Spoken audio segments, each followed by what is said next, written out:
नमस्कार शेतकरी मित्रांनो, आपण पाहत आहात नंद डेअरी फार्म यूट्यूब चॅनल. आणि आपला जे आजचा विषय आहे की महाराष्ट्र शासनाने एक नवीन दूध उत्पादक मित्रांसाठी एक दीड महिन्याखाली एक GR काढला होता. तर ती योजना दूध उत्पादक मित्रांसाठी म्हणजे कामाची आहे आणि त्याच्यातून दूध उत्पादक मित्रांचा फायदा होऊ शकतो. म्हणून आपण आपल्या चॅनलवर आज हा व्हिडिओ बनवण्याचं ठरवलं आहे.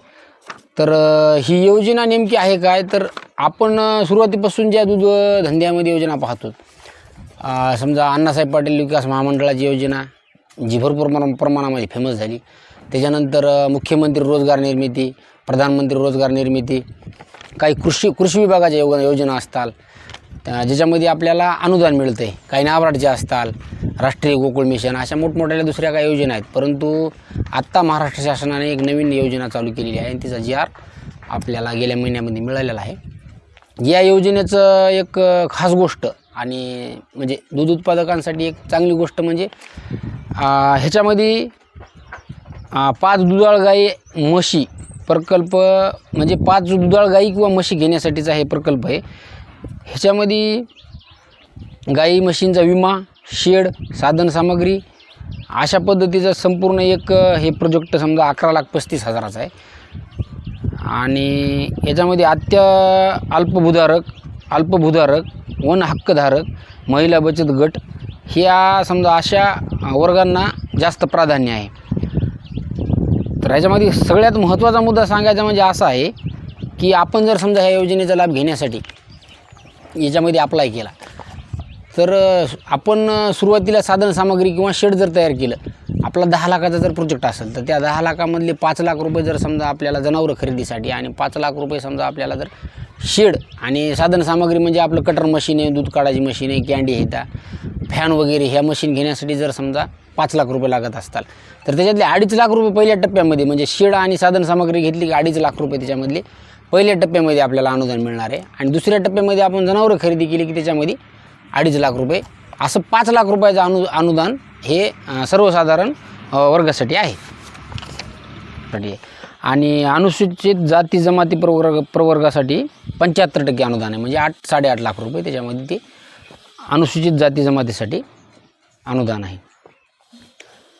म्हणजे आपण अण्णासाहेब पाटील योजनेचे जे पाहितलं की सुरुवातीला आपण जर कर्ज उचललं आणि त्याचा भरणा करते वेळेस जसे आपण हप्ते भरतो तसं त्याचा याज परतावा होतो. म्हणजे ती योजना फक्त याज परताव्याची होती. कृषी विभागाच्या योजना आहेत पण त्या प्रोसेसिंगवर आहेत. PMEGP, CMEGP ह्या योजना आहेत त्यासुद्धा प्रोसेसिंगवरच आहेत, म्हणजे प्रक्रिया उद्योगावर आहेत, दुधापासून होणाऱ्या पदार्थावर. परंतु हे जे दूध उत्पादक मित्र म्हणजे शासनाच्या बी असं लक्षात आलं आहे की दूध धंद्यामध्ये दूध उत्पादक मित्रांना याच्यामध्ये काही परवडत नाही, म्हणून एक सपोर्ट देण्यासाठी एक ही नवीन योजना काढलेली आहे.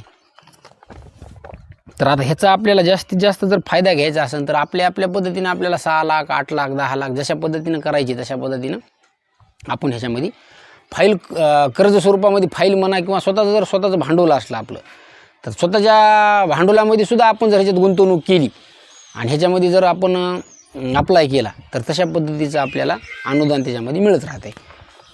तर हे याचं प्रमुख वैशिष्ट्य आहे. आता ह्याच्यामध्ये पुन्हा दूध धंदा झाल्यानंतर शेळी मेंढी पालन प्रकल्प ह्याच्यासाठी सुद्धा एक आहे, ते सुद्धा 11,38,000चं आहे. आणि तिसरं आहे कुक्कुटपालन पक्षी वाटप. हे याच्यामध्ये थोडं कुक्कुटपालनमध्ये थोडं जास्त बजेट दिलेलं आहे. समजा कुक्कुटपालनला प्रकल्प एकूण किंमत आहे समजा 30 लाख रुपये आणि त्याच्यामध्ये तशाच पद्धतीचं अनुदान आहे 75-50, सर्वसाधारणांना 50 आणि अनुसूचित जाती जमातीला 75. अशा 3 प्रकारच्या योजना समजा याच्यामध्ये आहेत. तर आपण आता दुधाच्या बाबतीत जर माहिती घ्यायची म्हणलं, दूध धंद्याच्या बाबतीत, तर ह्याच्यामध्ये 5 जनावरं जे धरलेत ह्या GRनुसार तर ते 10 ते 12 लिटरचे गाई जे आहेत HF गाई त्या समजा लाख रुपये किमतीच्या धरलेल्या आहेत. त्याच्यानंतर 8 ते 10 लिटर दुधाच्या म्हशी ज्या आहेत त्या बी लाख रुपये किमतीच्या धरलेल्या आहेत. अशा पद्धतीने हे एकदम नियोजनबद्ध व्यवस्थिशीर योजना आहे, ज्या योजनेचा आपल्याला दूध उत्पादक मित्रांना 100% फायदा होऊ शकतो. तर जास्तीत जास्त संख्येनं आपल्या दूध उत्पादक मित्रांनी या योजनेचा लाभ घ्यावा आणि आपला दूधधंदा सुदृढ करावा.